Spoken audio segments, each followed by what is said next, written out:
Savannah, Georgia is considered by many the most haunted city in America. It was named so by Fox Television's Scariest Places on Earth television series, and there is enough history and legend permeating the old town to fill hundreds of books. Its colorful and legend-filled past enthralls visitors to this day. Its streets are filled with the shadows and ghosts of bygone days, perhaps still waiting to greet the inquisitive traveler. Savannah was built on its dead, pays homage to its grave beginnings. See America's Most Haunted City. The city's founding father, Englishman James Edward Oglethorpe, was so enthralled with the area's lush tropical shoreline and very mild climate that when he landed on the shores of the Savannah River in 1733 he chose to remain.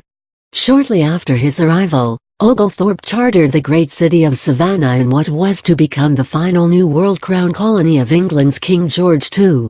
Much of the original, dreamlike beauty that Oglethorpe experienced over 2 centuries ago endures to this day.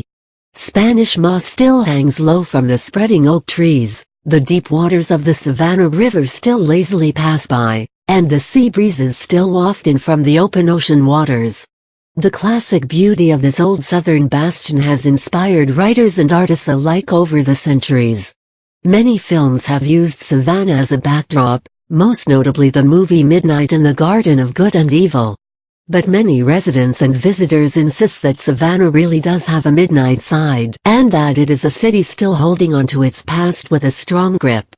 In fact, many believe that some of its citizens still feel the tug of this gentle city even from beyond the grave.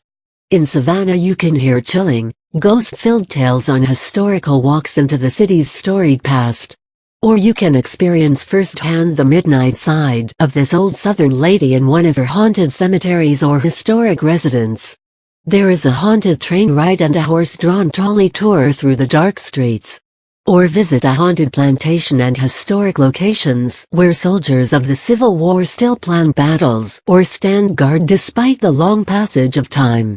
You may even want to experience a ghost tour from the seat of a real hearse. Savannah's Fort Jackson is the oldest standing fort in Georgia.